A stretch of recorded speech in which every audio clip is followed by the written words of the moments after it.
안녕하세요. 사연 읽어주는 남녀입니다. 오늘도 와주셔서 감사드리며 그럼 오늘의 사연 바로 시작하겠습니다. 안녕하세요. 저는 한 대기업의 법무팀에서 일하고 있는 30대 여성입니다. 어려서 부모님을 잃은 저에겐 특별한 가족이 있어요. 저를 키워주신 이모네 가족도 있지만 피가 이어져 있지 않아도 가족이 될 수 있다는 걸 알려준 오빠가 있죠. 친아버지는 제가 걷기도 전에 세상을 떠나셔서 저는 아버지 없이 자랐습니다. 그러다 제가 초등학교 2학년이었을 때 엄마가 재혼하게 되면서 제게도 아버지와 오빠가 생긴 것이죠. 수지야, 이 아저씨가 앞으로 수지의 아빠가 되어주실 거야. 그래, 수지야. 이제 아저씨한테 아빠라고 부르면 돼. 아저씨가 수지한테 부족함 없는 아빠가 될 수 있도록 노력하마. 그리고 이 오빠는 이제부터 수지 오빠. 오빠도 수지한테 착한 오빠가 되어주기로 했으니까 둘이 사이좋게 지내렴. 그 전에 몇 번 본 적이 있는 아저씨였습니다. 그래서 엄마도 제게 아저씨가 아빠가 되면 어떨 것 같냐고 물은 적이 있었어요. 그 아저씨는 정말 다정하고 저와 잘 놀아주던 사람이라 전 좋다고 했었죠. 처음 가족으로서 모인 날 갑자기 생긴 아빠와 오빠라는 존재에 저는 부끄러워 자꾸 엄마 뒤로 숨었어요. 그때 제게 씩씩하게 먼저 손을 내민 것이 바로 2살 위의 오빠였죠.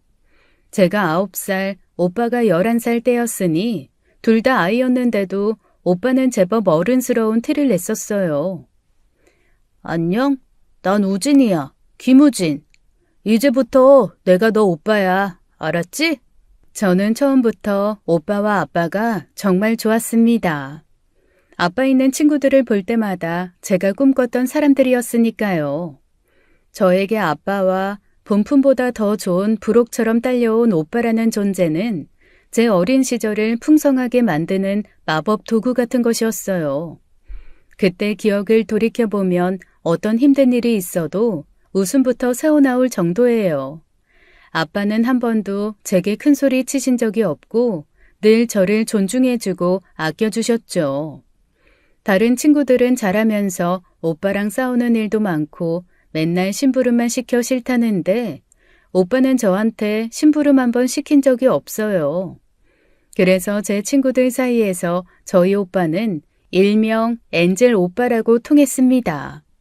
마치 하늘에서 온 천사 같다고요. 피부도 하얗고 순하게 생겨서 제 친구들한테도 인기가 참 많았어요. 수지야, 오늘 너네 집 가면 엔젤 오빠 있어? 학원 끝나고 올 시간이긴 한데, 왜? 그럼 나 너네 집에 놀러 가면 안 돼? 너희 오빠 떡볶이 진짜 맛있게 잘 만들잖아. 나 너네 오빠 떡볶이 먹고 싶어. 글쎄, 오빠 숙제도 해야 하고 운동도 가야 하는데. 야, 제발, 한 번만, 딱 한 번만. 친구들의 성화에 어쩔 수 없이 데려가면 오빠는 당황하지도 않고 떡볶이를 만들어주곤 했어요. 오빠도 어려서 병으로 친어머니를 잃었는데 그분이 생전 요리사 자격증을 3개나 가지고 있을 정도로 요리를 잘하셨다더라고요. 그래서 그런지 오빠도 뭐든지 레시피를 한번 보면 뭐든지 척척 만들어내곤 했죠. 우와, 대박! 역시 우진 오빠 떡볶이가 짱이야. 우리 학교 앞에 팡팡 분식점보다 오빠 떡볶이가 더 맛있어요. 그렇게 말해주니 기분 좋네. 앞으로도 우리 수지랑 친하게 지내줘. 당연 빠따죠. 저 완전 수지 베프거든요. 아, 진짜 부럽다. 우리 오빠도 수지 너희 오빠 같았으면 얼마나 좋을까? 우리 오빠는 맨날 나 불러다가 불 끄라고 시키고 라면이나 끓여오라고 하는데. 사실 주변 친구들과 다르게 너무 다정한 오빠다 보니 내가 친동생이 아니라서 그런가 싶은 마음도 있었습니다. 친구들은 가족 때문에 속상해서 가출하고 싶다느니 부모님이 바뀌었으면 좋겠다는 말을 종종 하곤 했어요. 그에 반해 저희 아빠는 저를 한 번도 속상하게 한 적도 없고 늘 다정하고 한없이 착하기만 했죠. 그러다 보니 그건 진짜 가족이 아니라서 그렇다는 어린 마음이 든 거예요. 한 번은 그걸로 엄청나게 고민하다가 며칠 동안 밥도 못 먹고 응급실에 실려갔던 적이 있을 정도였죠. 수지야, 대체 왜 그래? 의사 선생님은 특별히 몸에 이상이 있는 게 아니라 스트레스나 신경 쓰이는 일이 많아서 그렇다는데 무슨 일 있는 거지? 아니야. 수지야, 혹시라도 무슨 일 있으면 뭐든지 엄마 아빠한테 이야기해야 해. 이 세상에 수지를 위해 나서줄 사람은 가족 말고는 없어. 그게... 저는 한참을 망설임 끝에 조심스레 제 마음을 솔직하게 말했죠. 누구도 가져본 적 없는 세상에서 가장 다정한 아빠와 오빠 때문에 고민이라고요. 다른 친구들은 아빠가 혼내기도 하고 오빠가 심부름 시키기도 한다는데 저한테는 아빠가 한 번도 혼도 안 내시고 오빠가 심부름도 안 시키고 착하기만 하니까 진짜 가족이 아닌 것 같다고요. 그 말을 들은 세 사람의 표정은 지금 생각하면 쥐구멍에라도 들어가고 싶을 정도로 황당해했어요. 뭐? 그게 이유라고? 정말 그것 때문에 배앓이를 했단 말이야? 다른 친구들이 자꾸 우리 아빠랑 오빠는 가짜 같다고 하니까. 아이 세상에 그런 이유였단 말이야? 아빠와 엄마는 응급실에서 박장대소를 하셨고 그 뒤로는 조금 달라지셨어요. 어느 날은 학원 끝나고 친구랑 수다를 떨다가 30분 정도 늦게 들어간 적이 있는데 아빠가 전에 없이 엄한 목소리로 그러시는 거예요. 김수지, 지금 시간이 몇 시야? 학원 끝난 지가 언젠데 이 시간까지 늦게 들어와? 네? 죄송해요. 친구랑 얘기하다가 시간 가는 줄을 몰랐어요. 앞으로는 일찍 다녀. 친구랑은 학교에서도 학원에서도 만나잖아. 한 번만 더 이런 일 있으면 그땐 정말 혼날 줄 알아. 처음 있는 일에 가슴이 콩닥콩닥 했습니다. 그 일은 새까맣게 잊고 아빠가 갑자기 왜 저러시나 했어요. 그 뒤로도 몇 번 사소한 일로 크게 혼내시는 것 같다 생각하던 중 갑자기 오빠가 불러 그러는 거예요. 수지야, 라면 좀 끓여. 라면? 알았어. 오빠가 라면 끓여달란 소리를 한 건 처음이라 이상하다고 생각하며 라면을 끓이고 있었죠. 그런데 라면 끓이라고 시킨 사람이 자꾸 뒤에서 알짱거리며 안절부절 못하는 거예요. 왜 저러나 싶어 한눈 팔며 라면을 그릇으로 옮기다가 그만 라면을 쏟고 만 겁니다. 아, 뜨거! 수지야, 괜찮아? 다행히 황급히 피한 데다가 바로 찬물로 식혀 큰 부상은 아니었죠. 그런데 오빠가 갑자기 훌쩍거리더니 우는 게 아니겠어요? 저는 아픈 것도 있고 놀라 물었죠. 오빠, 왜 그래? 아니야, 괜찮아? 병원 안 가도 되겠어? 괜찮아, 그냥 빨개진 것 뿐인데. 기다려봐, 내가 다시 끓여줄게. 아니야, 괜찮아. 됐으니까 얼른 들어가. 내가 다 치우고 라면 끓여줄게. 같이 먹자. 내가 할게. 나 진짜 괜찮아. 아니야. 미안해, 수지야. 오빠가 괜히 라면 끓여달라고 해서. 이런 거 정말 시키기 싫었는데 아빠가 하라고 해서. 오빠가 먹고 싶었던 게 아니라 아빠가 하라고 했다고? 알고 보니 지난 응급실 사건 이후 아빠가 다른 평범한 오빠들처럼 좀 부려먹어 보라고 시켰나 보더라고요. 저는 그제야 아빠가 갑자기 화를 내신 이유를 알게 되었죠. 그걸 알고 나니 너무 창피하더라고요. 김수지, 또 화장실 불 안 끄고 나왔다. 화장실 불 좀 제때. 그만하세요. 일부러 그러시는 거 다 알거든요. 오빠한테 들었어요. 그러라고 말한 거 아닌데. 들었어? 아이구야. 아빠도 많이 힘들었다. 혼날 구석도 없는 딸내미한테 화내는 척하느라 화장실 불 좀 안 끄면 어떻다고 그런 걸로 뭐하러 잔소리를 해.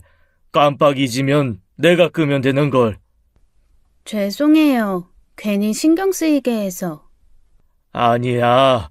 아빠는 수지가 그런 고민이 있는 줄을 꿈에도 몰랐지.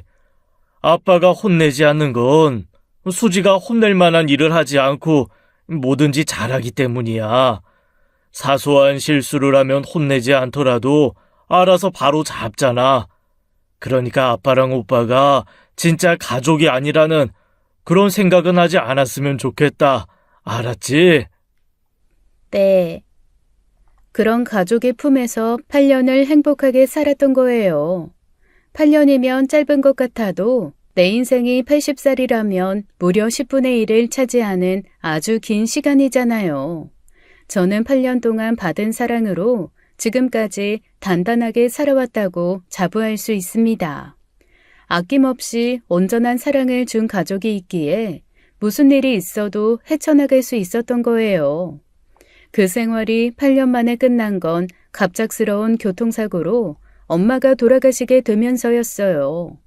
고등학교 1학년 때의 일이었죠. 슬픔이 무겁게 내려앉은 집으로 이모가 찾아온 건 엄마가 돌아가신 후 한 달이 지난 일이었습니다. 형부 정말 좋은 사람인 거 알고 수지가 형부랑 함께 살면서 많이 밝아지고 행복해한 거 나도 알아요. 하지만 큰언니도 없는 마당에 수지를 형부한테 맡기는 건 좀 아닌 것 같아서요. 그게 무슨 말이야? 수지 내 딸이야. 수지 엄마 없다고 내가 수지 나 몰라라 할 그런 사람 같아? 아유, 알죠. 잘 알죠. 형부가 어디 그럴 사람인가. 내가 형부 화낼 것 같아서 작은 언니한테 그렇게나 말했는데 작은 언니가 아닌 건 아닌 거라고 빨리 데려오라잖아요. 그리고 사실 수지 친양자 입양도 안 했다면서요. 그거야 우리 어머니 때문에. 잘 알지만 처음부터 두 사람 결혼에 사돈어른 반대 심하셨고 나중에 유산 문제 때문에 수지 친양자 입양 안 하는 걸로 두 사람 같이 사는 거 허락한 거. 그래서 결혼도 못하고 친양자 입양도 못한 거잖아요. 이봐 처제. 작은 언니는 아직도 형부 못마땅해 하는 거 알잖아요. 큰언니가 없이 산 것도 아니고 돌아가신 형부가 남긴 재산도 충분한데 자꾸 큰언니가 형부 재산 탐내서 같이 살자고 한 것처럼 싫어하셨으니까. 그러니까 더더욱 그 집에서 데리고 와야 한다고 그래요. 솔직히 나도 그러고 싶어서 온 거고. 하이 그거는. 형부 좋은 남편, 좋은 아빠로 살아온 거 인정해요. 하지만 결국 어머님 뜻 거스르지 못해서 법적 부부도 아니었고 친딸도 아닌 건 맞잖아요. 그러니까 수지는 우리가 책임지는 게 맞아요. 그날 숨죽여 방 안에서 두 사람의 이야기를 듣던 저는 큰 충격을 받았습니다.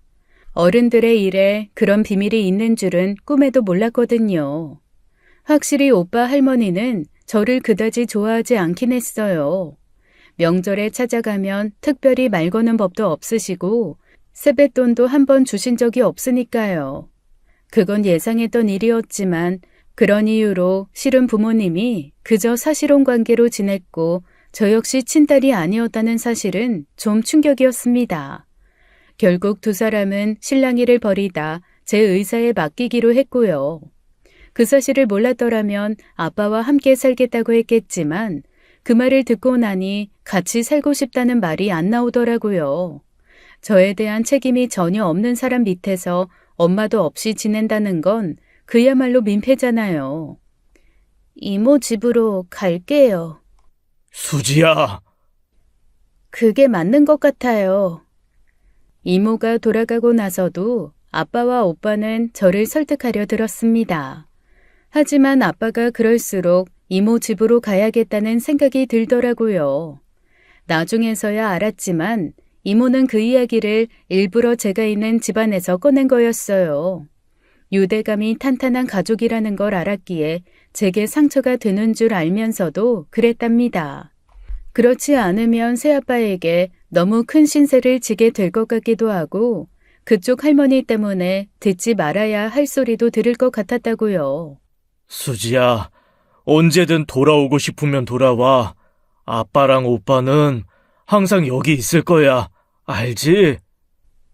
네. 아빠는 계속 수지 아빠야. 수지야, 놀러와. 힘든 일 있으면 언제나 그랬듯이 오빠한테 말하고. 응.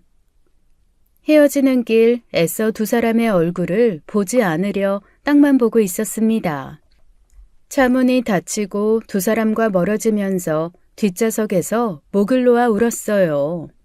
당황한 이모부가 차를 세우려 하자 이모는 빨리 가자고 채근했죠.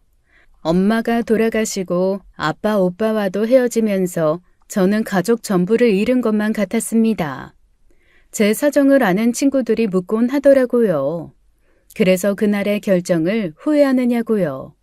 그때마다 저는 한 번도 다른 대답을 한 적이 없습니다. 가슴 저리게 후회한다고요. 저는 이모네 가족과 함께 살면서야 알게 됐어요. 아빠와 오빠가 진짜가 아니라서 제게 다정했던 사람들이 아니라 내 진짜 아빠, 내 진짜 오빠였기 때문에 그랬던 거라는 것을요. 물론 이모네 가족들도 제게 너무 잘해주셨지만 아빠와 오빠의 품 안에서 자랐던 진짜 가족의 느낌은 받지 못했습니다. 처음엔 자주 연락하며 지냈어요. 보고 싶을 때마다 전화도 하고 문자 메시지도 했죠. 그러다 제가 대학생 때 아빠마저 병으로 돌아가신 거예요. 제가 걱정할까봐 병에 대해 완전히 숨기시고 어느 날 갑자기 부고 소식을 들었는데 제가 얼마나 놀랐겠어요. 수지야, 놀라지 말고 들어. 아빠, 오늘 아침에 돌아가셨어. 어? 잠깐만. 뭐? 아빠가 담관암으로 1년 전부터 투병 생활을 하셨었거든. 너한테는 절대 말하지 말라고. 너 걱정하느라 공부도 제대로 못한다고. 미안해, 수지야. 잠깐만, 오빠. 잠깐만. 거짓말. 어젯밤에도 나 아빠랑 문자했어. 방학하면 같이 휴가 가자고. 분명히 그랬잖아. 밤중에 갑자기 상태가 안 좋아지셔서 나도 임종을 못 지켰어.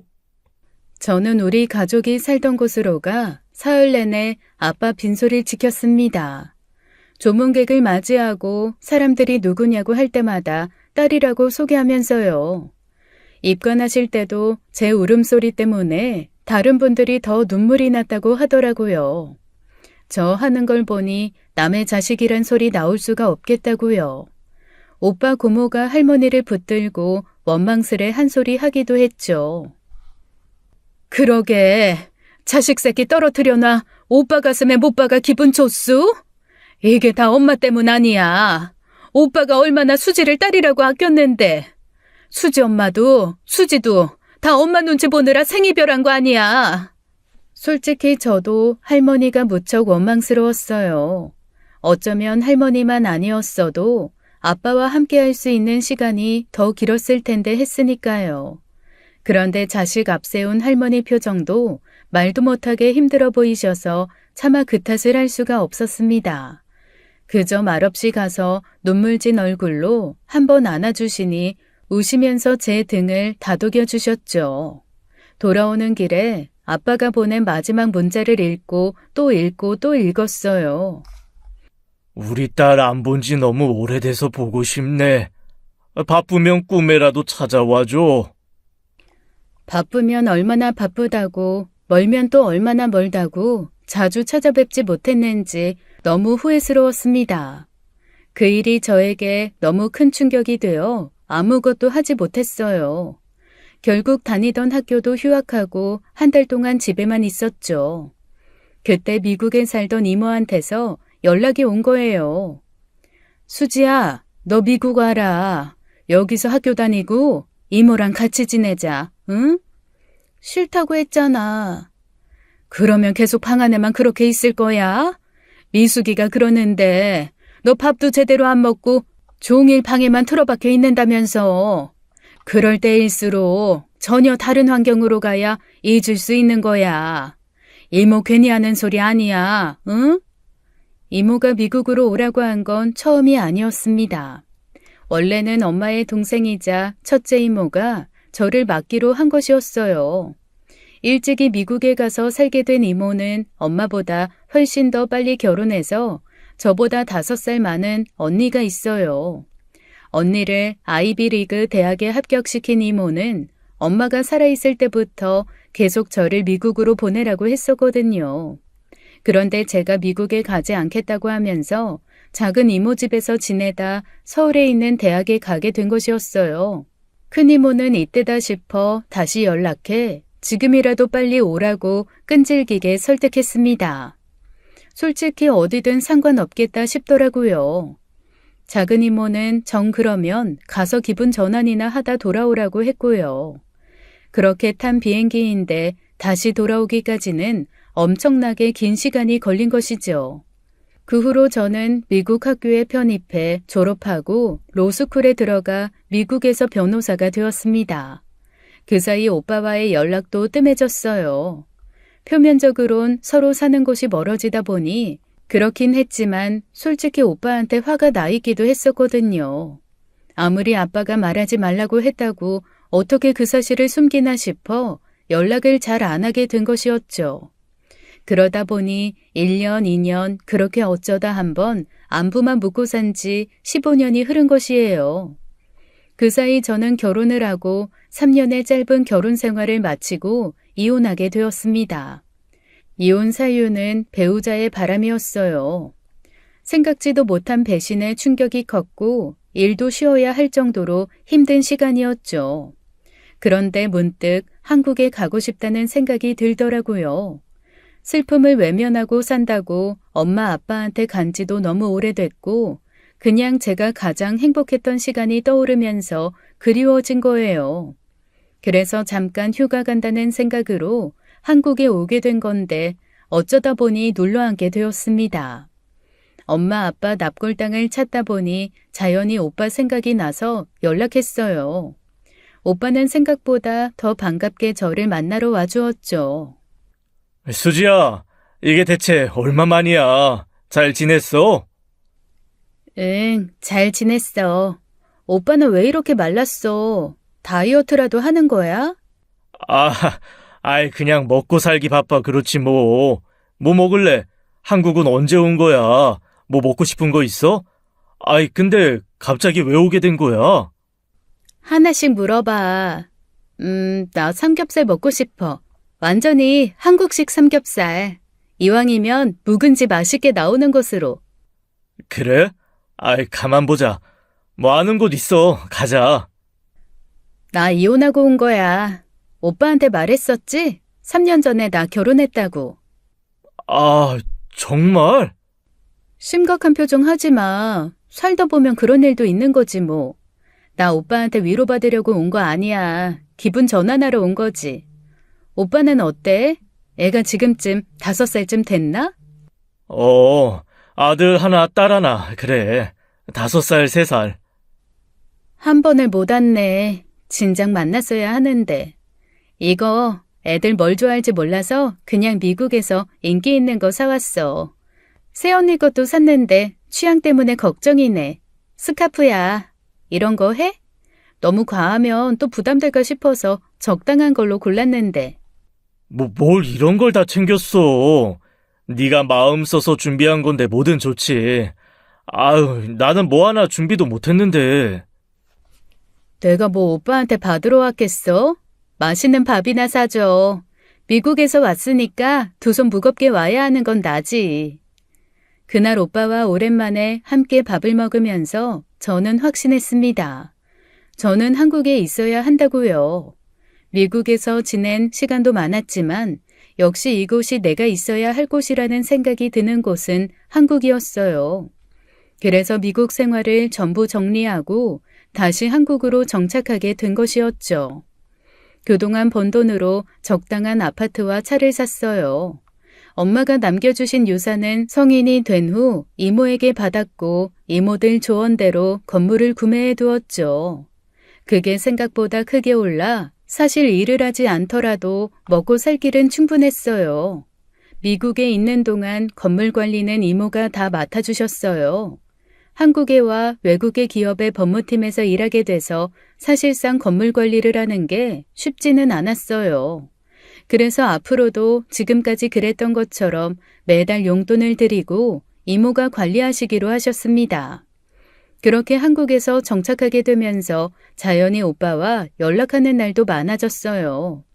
어느 날은 동료들이 사온 케이크가 너무 맛있어서 그 집 케이크를 사서 오빠를 만나러 갔죠.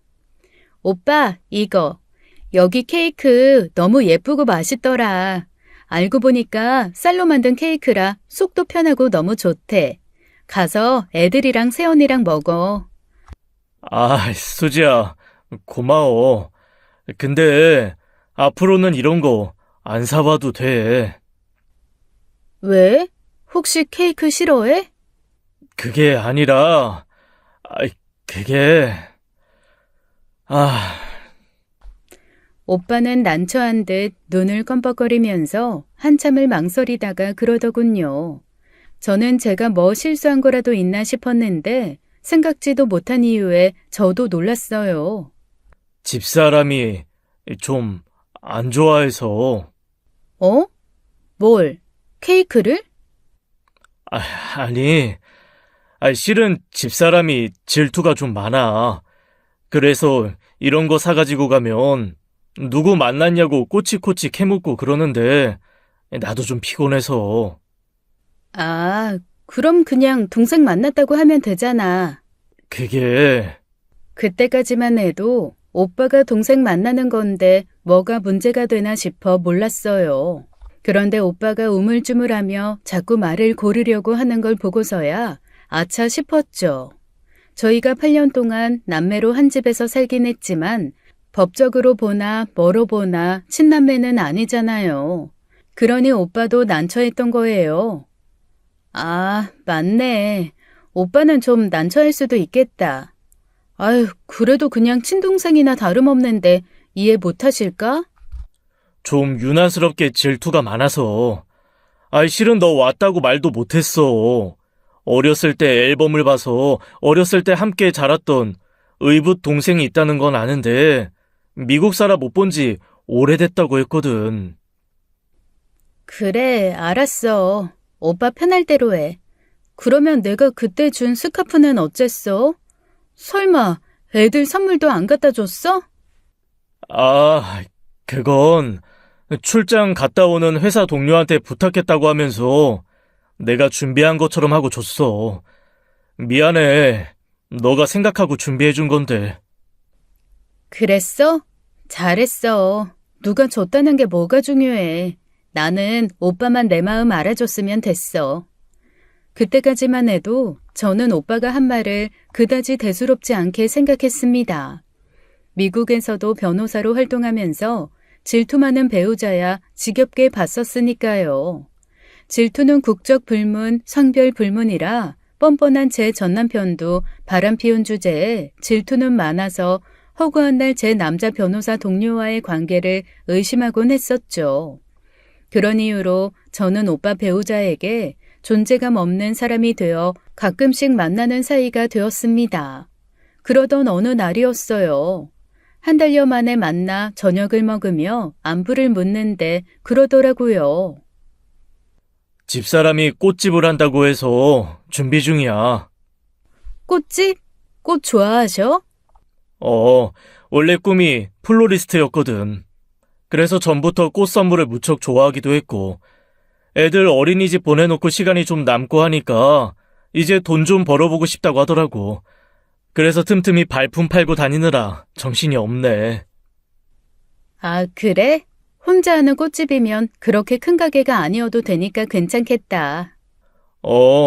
그래서 임대료 부담은 좀 줄었는데 생각보다 그만한 크기의 매장은 잘 안 보이더라고.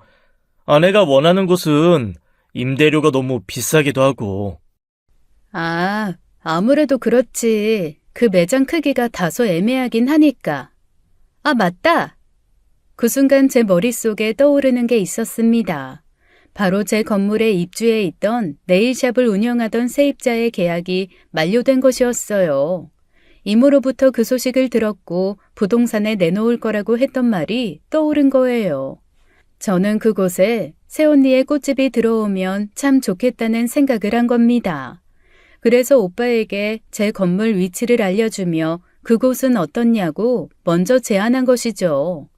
제게 건물이 있다는 사실은 전혀 몰랐던 오빠는 갑작스러운 제안에 깜짝 놀라더라고요. 근데 그 동네 꽤 비쌀 텐데. 아내도 가고 싶어 해서 알아봤거든. 임대료는 걱정하지 마. 내가 뭐 오빠한테 장사하겠어? 고마워, 수지야. 전혀 생각지도 못하게 너무 큰 신세를 지네. 신세는 가족끼리 그런 말하는 거 아니야. 나 서운해. 그렇게 새언니의 꽃집이 제 건물에 들어오게 된 것이었습니다. 오빠 가족이라고 흔쾌히 보증금과 월세를 주변 시세보다 많이 깎아줬어요.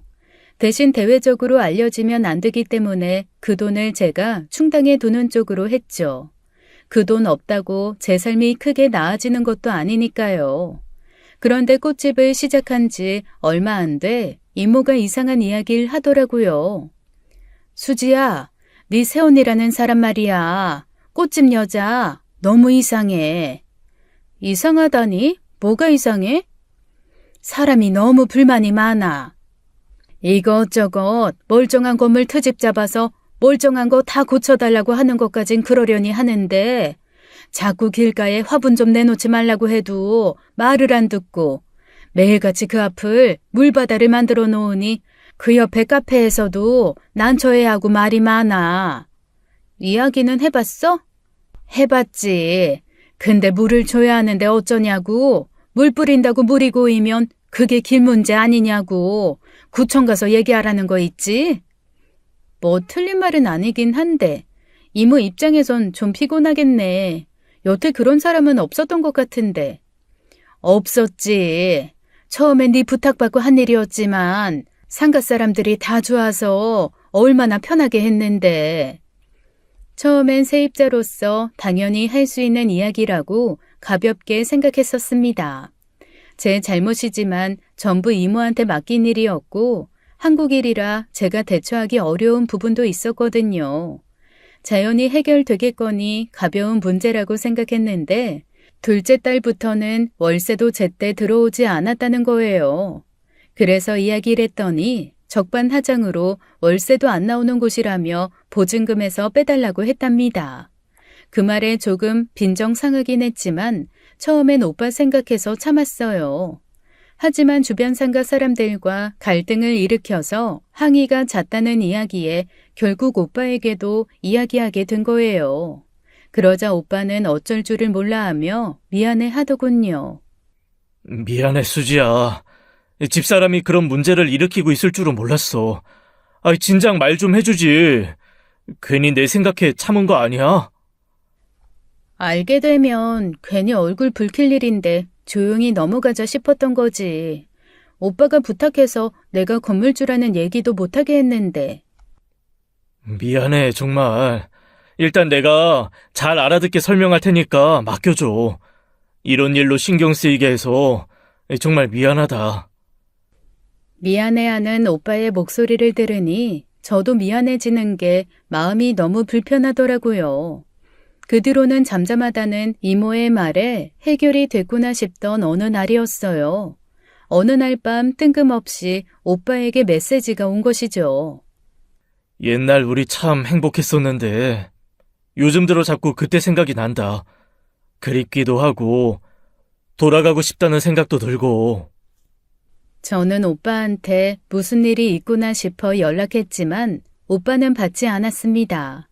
그 일이 오빠한테 부담이 됐나 싶어 밤새 잠을 이루지 못하겠더라고요. 그래서 다음 날 출근하고 나서 다시 연락했고 연락이 닿아 저녁에 만나게 된 거예요. 오빠는 몇 주 사이에 얼굴이 무척 상해 있었습니다. 누가 봐도 무슨 일이 있는 게 분명한 얼굴이었어요. 무슨 일인데 그래? 아무 일 없다는 말 하려거든 관도. 지금 오빠 얼굴 말도 못하게 안 좋으니까. 집에 무슨 일 있어?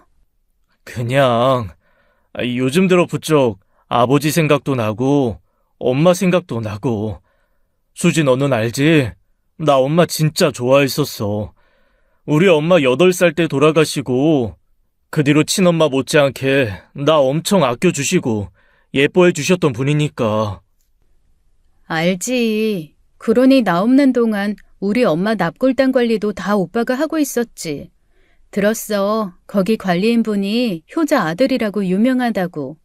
근데 갑자기 엄마 아빠는 왜? 힘들어서 그래? 사는 게 다 그렇지 뭐.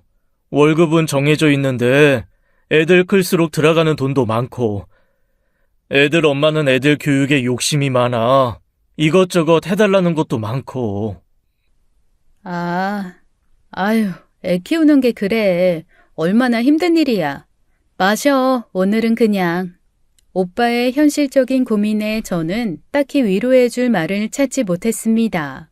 저는 이혼한 데다가 애도 없으니 오빠 마음을 100% 헤아리긴 힘들었으니까요. 그날 오빠는 오빠답지 않게 별별 이야기를 다 하더라고요. 애들 이야기는 해도 아내 이야기는 가급적 안 하려던 사람인데 불만도 쏟아놓고요. 그동안 오빠가 쌓인 게 많구나 싶으면서도 듣자 하니 너무하다 싶었어요. 뭐? 배달? 뭐 다른 집 아빠들은 애 교육 위해 퇴근하면 음식 배달이나 대리도 뛴다는데 나는 아빠로서 하는 게 뭐가 있냐더라.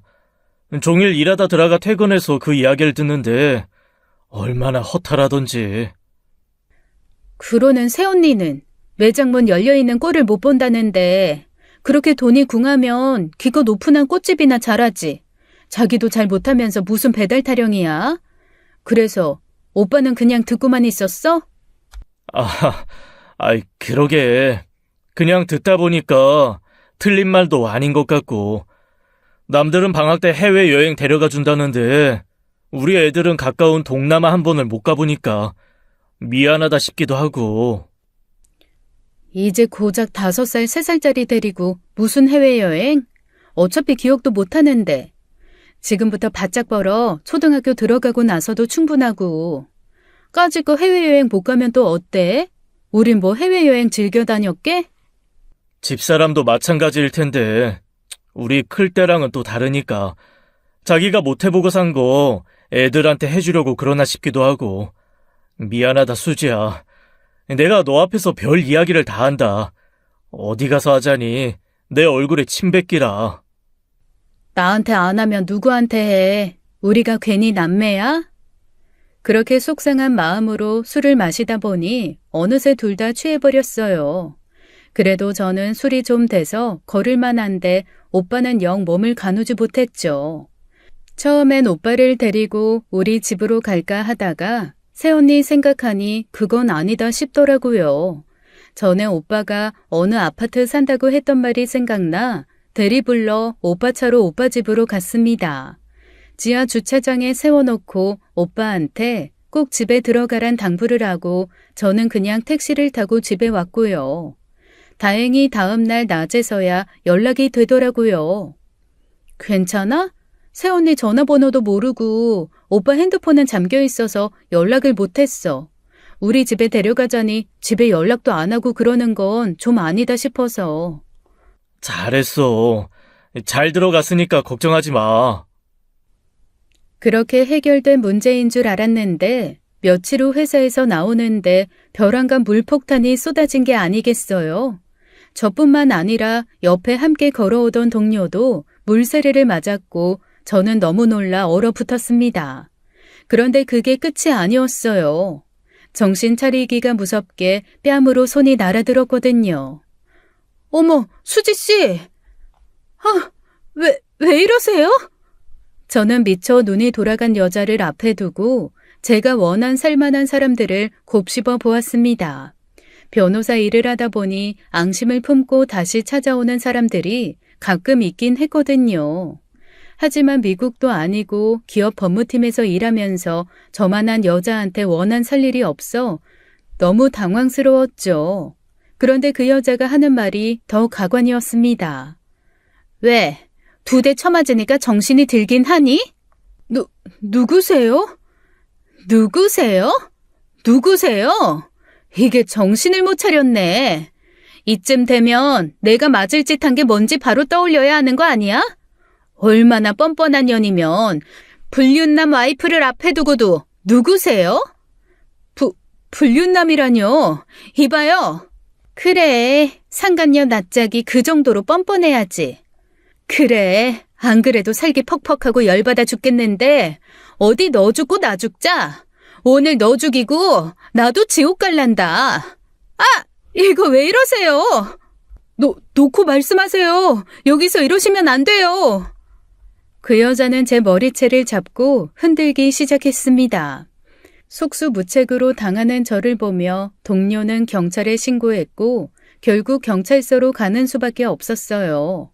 왜 같이 타야 하느냐고 난동을 부리는 바람에 경찰차 한 대가 더 와서 이동했죠. 여자는 경찰서에서도 꾸준히 자기 남편과 바람을 피운 여자라는 일관된 주장을 했습니다. 저는 저 여자 남편이 누군지도 모른다고 했고요. 그러자 여자는 가방에서 뭔가를 꺼내 제 얼굴을 향해 집어 던지는 거예요. 저는 가장 가까운 곳에 떨어진 사진을 보고 경악을 금치 못했습니다. 그 사진은 저와 오빠가 만나 함께 식사하는 사진이었거든요. 그러니까 그 여자는 오빠의 아내, 제겐 새언니가 되는 사람이었죠. 이건... 왜? 이제 좀 알겠니? 멍청하기는. 이제 발뺌하기도 어렵다 싶지? 이봐요, 경찰관님. 이것 좀 보세요. 두 눈이 달리고 머리가 있는 사람이면 이걸 보고 보통 사이라고 생각하겠어요? 근데 이 정도로 불륜이라고 하기에는 좀... 이거 좀 봐요. 이거 내 남편이 저 여자한테 보낸 메시지예요. 옛날 우리 참 행복했었는데 요즘 들어 자꾸 그때 생각이 난다? 그립기도 하고 돌아가고 싶다는 생각도 든다. 참나, 너 언제부터 먹은 년이니? 언제적 년인데 다시 나타나서 내 남편을 흔들어. 그런 거 아니에요. 저는 오빠 동생이란 말이에요. 억울해 답답했던 저는 결국 새언니에게 제 정체를 밝혔죠. 새언니는 그게 무슨 소리인가 싶은지 저를 쳐다보더니 다시 콧방귀를 끼더라고요. 오빠 동생? 다 그러지. 다 오빠 동생 사이라고 하지. 근데 말이다. 내 남편한텐 오빠 동생이라고 할 만한 사람이 없어. 왜? 내가 다 없애버렸거든. 내 남편한테는 심심하면 만나서 밥이나 커피 마실 만한 동생이 없다라는 말이야. 그게 아니라 진짜 동생이라고요, 동생. 어렸을 때 같이 살았던 동생. 차마 친동생이라는 말은 하지 못하고 그저 그렇게만 이야기했습니다. 그러자 그 여자가 문득 생각난 게 있다는 듯 표정이 확 바뀌더라고요. 그 표정을 보니 이제 됐다 싶기도 하고 억울함이 배가 되기도 해서 아픈 뒤통수를 문질렀죠. 그때였어요. 연락받은 오빠가 경찰서로 뛰어들어왔거든요. 여보, 무슨 일... 수지?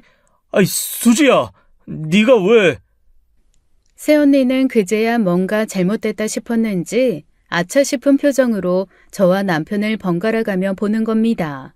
그날 결국 사과는 받긴 했지만 속상한 마음은 감출 수가 없었어요. 게다가 마음이 더 불편했던 건 오빠가 결혼한 상대가 너무 수준이 낮다는 것 때문이었죠. 남편이 바람이 났다고 착각했으니 그만큼 화가 난 것도 이해는 되지만 그걸 고려하더라도 오빠와는 너무 안 어울리는 사람이었어요. 어려서부터 정말 다정했고 따뜻했던 사람인지라 딱 그만한 사람을 만났으면 좋았을 텐데 싶어 너무 속상했습니다. 오빠는 너무 미안해하며 제게 백화점 상품권까지 보냈더라고요. 뭘 이런 걸 보내. 미안해서 내가 뭐 해줄 수 있는 것도 없고. 참나, 됐으니까 그냥 오빠나 잘 살아. 아휴, 내가 진짜 오빠 와이프만 아니면 바로 고소 때리는 건데. 새언니는 알아? 나 꽤 능력 있는 변호사야. 미안하다 정말. 내가 면목이 없어. 차라리 처음부터 솔직하게 말할 걸. 괜히 시끄러워지는 게 싫어서 그런 건데 내가 생각이 짧았다 싶어. 오빠는 그 뒤로도 매일같이 연락해 지겹도록 미안하다 했죠. 게다가 질투가 심해서 제가 준 선물도 솔직하게 전달하기 어렵다는 말이 거짓말이 아니더라고요. 오빠가 그냥 하는 말은 아니란 건 알았지만 실제로 겪으니 너무 당황스럽고 황당했어요. 그 일이 있고 난 후 며칠 후 저를 또 찾아왔거든요. 저는 따로 사과하려고 그러나 싶었는데 그게 아니었습니다. 경찰서에서 뿌렸던 사진들 챙겨다 보여주며 그때 일을 또 따져 묻는 거예요. 그때는 내가 좀 실수했어요. 서원 아빠가 따로 말한 것도 없고 그래서 오해하게 됐어요. 네, 뭐 오빠가 말을 안 했으면 그런 오해할 수도 있죠. 그런데 사람까지 붙였을 줄은 몰랐어요. 부쩍 회식이 잦다고 저녁 먹고 들어오는 날이 많아서 저로선 어쩔 수 없었네요. 근데 솔직히 아무리 그래도 그건 좀 아니지 않나 싶은데요. 네? 아니라뇨? 들어보니 친남매도 아니던데 고작 8년 같이 살았다고 친남매처럼 만나서 저녁 먹고 커피 마시고 좀 모양새가 그렇지 않나요? 대체 무슨 말씀을 하시는지 모르겠네요. 오빠가 괜한 오해 사기 싫어서 말하기 싫다고 하던데 솔직히 저는 이해 안 갔거든요. 피도 안 섞이고 법적으로도 남이지만 저희 초등학생 때 만나서 10대 시절 대부분을 남매로 자랐어요. 그런데 우리 사이에 뭐라도 있을 거다. 그런 말인가요? 없을 거란 보장도 없죠. 막말로 친남매끼리도 더러 그런 일이 있다는데 솔직히 제 입장에선 안심하긴 좀 힘들지 않을까요? 네? 아니 그게 무슨... 아무튼 제 생각은 그러네요. 주변에 물어봐도 저랑 비슷한 생각하는 사람들도 많았고요. 이것 좀 봐요. 세상에 어떤 오빠가 짐을 대신 들어주고 이렇게 다정하게 쳐다봐요? 오빠 원래 그런 사람이잖아요. 뭐라고요? 아, 기가 막히네. 네? 저기요. 남매로 좀 살아봤다고 내 남편에 대해 다 안다는 듯이 그렇게 얘기하는 거 좀 불쾌하네요. 아, 진짜. 그래서요. 하고 싶은 말이 뭔데요? 단도직입적으로 말하자면 따로 만나는 일이 없었으면 좋겠네요. 네? 그건 너무하잖아요. 알고 있는지 모르겠지만 오빠랑 저 가정사 때문에 지금 어려서 같이 가족이라고 자란 사람 서로밖에 없어요. 가족 보고 만나지 말라고 하는 건 좀 너무한 거 아닌가요? 말이 가족이지 법적으로 엮인 사이도 아니잖아요. 그냥 과거 인연 가지고 호소하는 것뿐이지 않아요? 게다가 이혼도 했다면서요. 솔직히 이혼한 여자가 의지하는 남자면 선 넘기도 쉽지. 이보세요. 그 이야기 하러 왔어요. 우리 애들 아빠 괜히 만나지 말아요. 가정 있는 사람이면 자기가 꾸린 가족 안에서 행복을 찾아야지. 가족이랍시고 과거 인연 만나서 그렇게 지내는 거 좀 보기 싫으네요. 새언니는 어이가 없어 말문이 막힌 저를 두고 먼저 일어나서 가버리더라고요. 저는 그러고도 한참을 거기 앉아 있었습니다. 그렇게 집으로 돌아오는데 어찌나 허탈하고 자존심이 상하던지요. 순수하게 가족으로 만나는 사이에 이상한 오해를 사니 기분이 너무 좋지 않았습니다. 그쯤 되니 괜히 왜 저런 여자랑 결혼했나 싶어 오빠한테도 화가 나더라고요. 그래서 새언니가 찾아왔다는 이야기를 전하며 한 소리 했죠. 오빠한테 이런 말하긴 좀 미안한데 어쩌다 그런 사람을 만났어? 나보고 뭐라고 하는 줄 알아? 우리 둘 사이를 의심하더라. 친남매도 더러 그런 일이 있는데 우리 같은 사이는 안심이 안 된대. 미안해, 수지야. 그 사람이 좀 그래. 실은 연애 시절부터 내 행동 때문에 상처 많이 받았다는 여자거든. 내가 너무 사람들한테 쓸데없이 친절하게 군다고 그게 불만이 많았어. 질투가 있으면 귀엽긴 하지만 해도 너무 많은 거 아니야? 남자고 여자고 질투 너무 많으면 피곤해. 알면서 결혼했다는 말이야? 그때는 진짜 나 때문인가 싶기도 하고 거기다 그 사람이 서원이를 가지는 바람에 그렇게 됐어. 오빠, 괜찮은 거 맞아? 오빠는 행복해? 글쎄. 거봐, 지금 그 대답 이혼 변호사로 활동해본 사람으로서 정말 위험해. 난 오빠가 행복했으면 좋겠어. 사랑하긴 하는 거야? 솔직히 이혼 생각 안 해본 건 아니야. 나도 너무 힘들고 지치고 애들도 애 엄마 등살에 힘든 게 보이니까. 근데 애들 때문에 못하겠어. 이대로 이혼하면 애들은 애 엄마가 데려갈 테고 그 성격에 소송까지 해서 이혼하면 절대 애들도 안 보여주려고 하고 또 싸우고 그 생각하니까 머리도 아프고 못 해먹겠더라. 오빠 생각이 정 그러면 내가 뭐 어떻게 하라고 말하긴 힘든데 혹시라도 법자문이 필요하다거나 변호사 필요하면 연락해. 내가 진짜 능력 있는 사람 소개해 줄게. 아무리 이건 아니다 싶어도 오빠 가정에 제가 이래라 저래라 할 수는 없는 노릇이었습니다. 그래서 적당히 도움이 필요하면 도와주겠다 한 후 잠시 거리를 두고 지내기로 했어요. 그 후 싱숭생숭한 마음으로 시간을 보냈어요.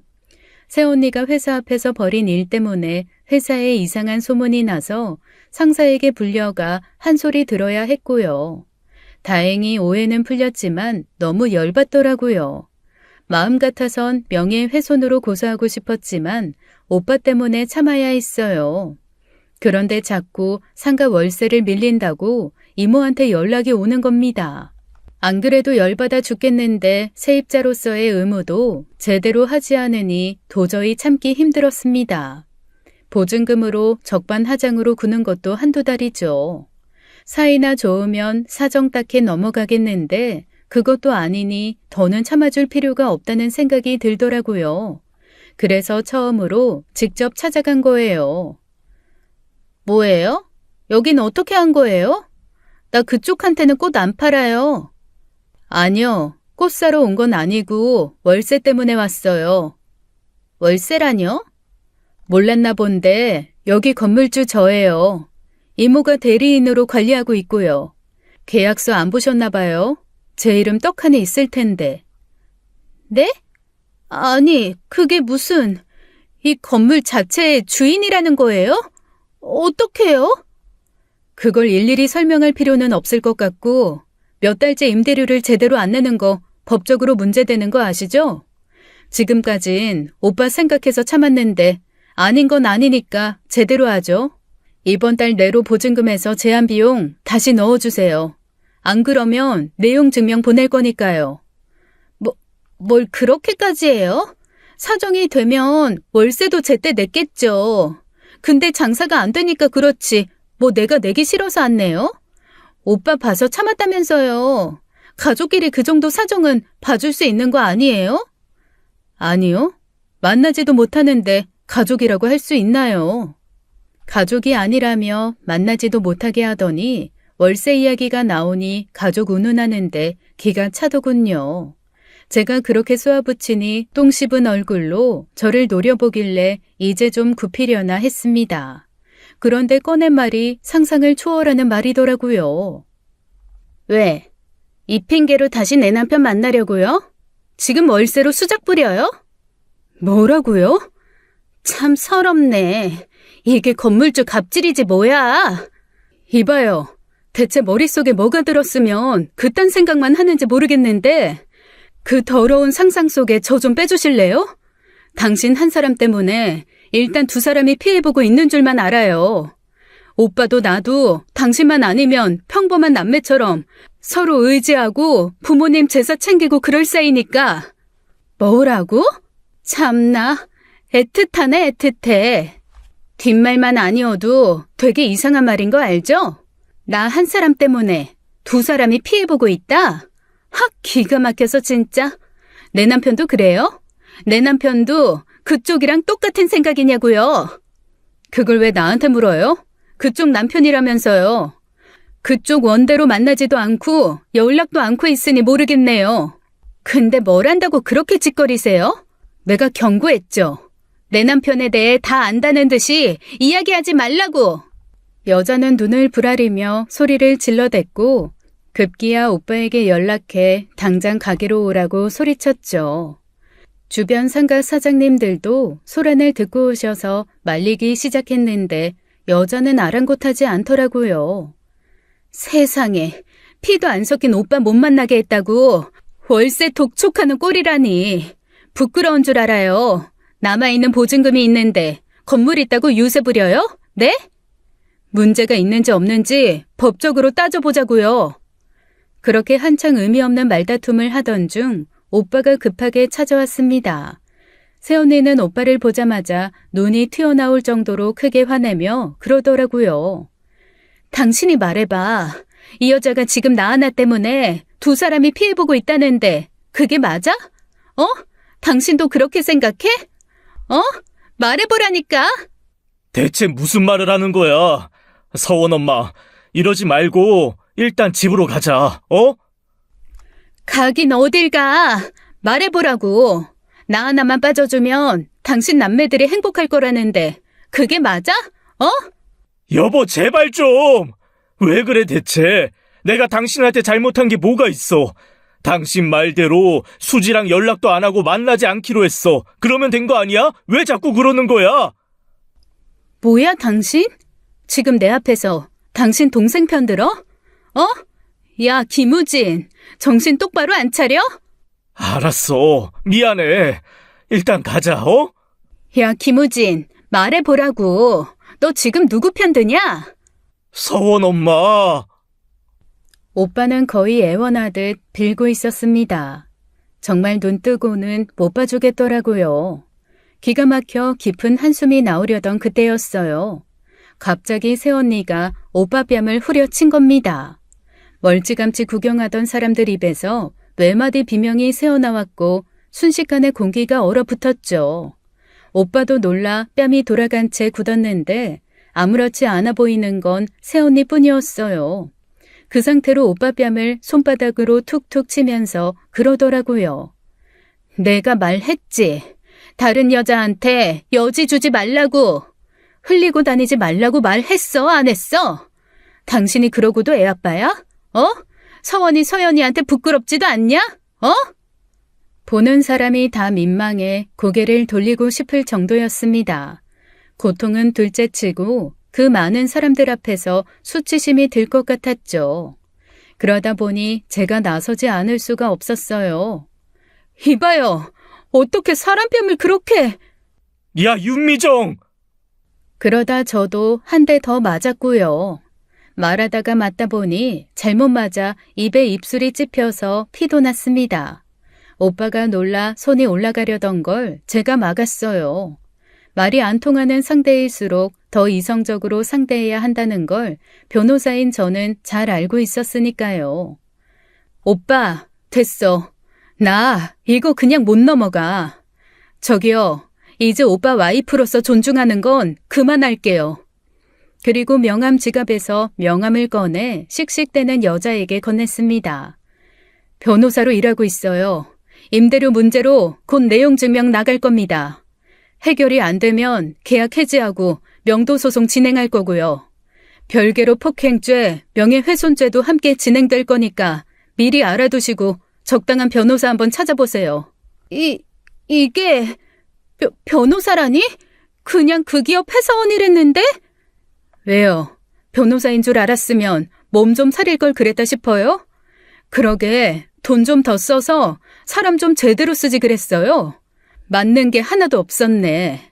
근데 어쩌죠? 이미 늦은 것 같네요. 그리고 오빠, 내가 말했지? 이혼 생각 있으면 연락해. 방금 맞은 폭행에 더불어 저 여자 탈탈 털어 재산, 애들 다 데리고 올 수 있게 할 수 있는 변호사 많으니까. 뭐라고요? 저는 그 길로 인파를 헤치고 가게를 나왔습니다. 그리고 사무실에 오자마자 따로 소송장을 작성했어요. 제 꼴을 본 동료들은 이야기를 듣더니 저보다 더 분개하며 각자 실력 있는 변호사를 소개해주겠다 난리였죠. 그날 저녁 오빠로부터도 연락이 왔습니다. 수지야, 정말로 애들 내가 데리고 올 수 있어? 오빠가 애들이랑 유대관계만 잘 유지했으면 충분히 승산이 있어. 법원이 이유도 없이 그냥 엄마라고 양육권 주는 거 아니야. 평소에 새언니 엄마로서 부적절한 언사나 행동한 거 있으면 다 얘기해줘. 그리고 나랑 하게 된 소송, 그것도 분명히 영향을 미칠 테니까 걱정하지 마. 행여 애들 못 데리고 오더라도 어떻게든 만나면서 지낼 수 있게 할게. 너한테 도움이 되지는 못할 망정 이런 모습 보여서 미안해. 애들만 아니었어도 그렇게 어려운 문제는 아니었을 텐데. 그래, 반성은 해. 난 오빠가 오빠 같은 사람 만나서 예쁘게 살 줄 알았지. 호구돼서 그렇게 잡혀 사는 줄 몰랐지. 그렇게 이혼 소송까지 진행되자 회사 앞으로 또 그 여자가 찾아왔습니다. 마트에서 파는 음료수 한 팩 사들고 와서는 하기 싫어 죽겠다는 표정으로 허리 숙여 사과하더라고요. 그때 일은 내가 너무했어요. 미안합니다. 필요 없어요. 저기요, 잠깐만요. 한 번만 봐줘요. 다시는 이런 일 없을 거라고 약속할게요. 제가 잠시 이성을 잃어서 해서는 안 될 짓을 했어요. 제가 그때 말하지 않던가요? 이미 늦었다고요. 그쪽은 몰랐던 것 같은데 전부터 제가 몇 번이나 봐드리고 있었어요. 이 자리에서 저한테 물세례하고 뺨 때린 거 그것만으로 이미 폭행으로 벌금 내야 했던 건 아시죠? 잘못했어요. 이게 다 그 사람 사랑해서 그런 거예요. 세상 다정한 사람이 이 사람 저 사람한테 다 그러고 다니니까 찾는 사람도 많고 괜히 저는 등한시 되는 것 같고 그래서 좀 더 가정적인 사람이 되면 좋겠다 싶어서 그랬어요. 오빠 만나면서 지낼 수 있게 내가 허락할게요. 그러니까 착각하는 게 있네요. 제가 그쪽 말대로 오빠랑 거리 두고 지낸 건 다 오빠 행복 위해서 그런 거예요. 어차피 이혼할 건데 그쪽이 허락하니마니 그런 소리 좀 우습네요. 제발요. 저 이혼하면 안 돼요. 그 사람 없이 내가 어떻게 애들까지 빼앗아가면 나한테 남는 거 하나도 없다고요. 그거야말로 제가 알 바가 아니네요. 오빠가 빈털털이 된다고 하면 모를까. 다시는 찾아오지 말아주세요. 지금까지 세 번째인데 너무 불편하네요. 이것도 법적으로 문제 삼으면 충분히 문제 된다는 것만 알아두세요. 진짜 내가 미안하다고 하잖아요. 사람이 이렇게까지 말하는데 좀 들어주는 척이라도 해야 되는 거 아니에요? 진심이라곤 하나도 없이 자기 목숨줄이 달랑달랑 하니까 와서 억지로 하는 그런 사과를요? 내가 왜요? 그럼 어쩌라고요? 뭐 무릎이라도 꿇라는 거예요? 싸구려 무릎 사과 받아줄 생각 없으니까 착각하지 말고 그냥 가시라고요. 앞으로 그렇게 쭉 사세요. 아무도 없이 혼자 외롭게. 차갑게 돌아서는 저를 보고 새언니는 울며 발악을 하더군요. 뒤에서 악다구니를 쓰며 욕하길래 그것도 동영상으로 찍었어요. 새언니는 절대 이혼할 수 없다 버텼지만 제가 건 소송에서 지는 바람에 이혼도 불가피하게 됐죠. 단순 폭행이 아니라 제 입술이 찢어지는 바람에 상해죄로 고소할 수 있었거든요. 제 사정 아는 사람들이 간만에 재밌는 소송이라고 꼭 승소해 주겠다고 나서준 덕분이기도 했습니다. 그에 따라 꽤 많은 벌금형을 받게 되었고 오빠는 이혼도 하게 되었죠. 이혼 확정이 된 후 오빠를 만나게 됐는데 처음으로 조카들도 만나게 되었어요. 다행히 애들이 오빠 닮아 너무 순하고 예의 바르고 착했습니다. 특히 첫째가 꼭 오빠 어렸을 때를 빼닮아 자기 동생 챙기는 게 너무 예뻐 죽겠더라고요. 그렇게 눈에서 꿀 떨어지게 쳐다보는데 오빠가 제게 뭔가를 내밀었습니다. 아빠가 시골에 가지고 있던 땅이야. 지금은 동네 사람들이 빌려 쓰고 있는 거. 아빠한테 그런 게 있었어? 이거 너가 가져갔으면 해서. 내가? 무슨, 난 법적으로 그런 자격도 없어. 내가 그냥 넘기겠다는 거야. 아빠가 살아계실 때 여기 땅은 너 주고 싶어 했어. 엄마가 살아계실 때 나중에 거기에 집 짓고 살고 싶어 하셨거든. 내가 가지고 있다가 너 나이 들고 너 은퇴할 때쯤 달라고 하셨는데 지금 줄게. 너한테 너무 큰 신세를 졌는데 내가 해줄 수 있는 게 이거밖에 없어서. 아이, 진짜. 아빠는? 됐어. 그거 없어도 나 살아. 오빠 알잖아. 나 건물주인데. 알지. 그냥 마음이 그래서 그래. 한사코 됐다던 오빠는 어떻게든 저한테 주고 싶다고 해서 결국 받았어요. 그리고 저는 그곳에 저희가 별장처럼 이용할 수 있는 작은 시골집을 지었죠. 애들을 위해 작은 풀장도 하나 만들었고요. 그 뒤로 오빠 표정도 말도 못하게 밝아졌어요. 어린 나이에 공부하던 엄마가 없으니 알게 모르게 주눅 들어있던 애들 표정도 좋아졌고요. 면접 교섭을 몇 번 하더니 엄마 만나러 가기 싫다는 애들을 보면서 오빠는 이혼하길 잘했다 하더라고요. 혼자 살기는 너무 아까운 사람이라 살다가 오빠랑 똑 닮은 사람으로 연이 닿았으면 이제 바랄 것도 없어요. 오빠는 반대로 제가 혼자 사는 게 너무 아깝다고 좋은 사람 물색하고 있다고 하고요. 남매가 끼리끼리 잘 놀고 있는 거죠. 한동안 말도 못하게 소가리를 했지만 한국으로 돌아오길 참 잘했다고 생각하는 요즘이에요. 별장 하나로 이모네의 사촌 가족까지 아주 야무지게 쓰며 대가족처럼 지내고 있습니다. 비온 뒤에 땅이 굳는다고 저희 남매는 더 단단한 사이가 되었고요.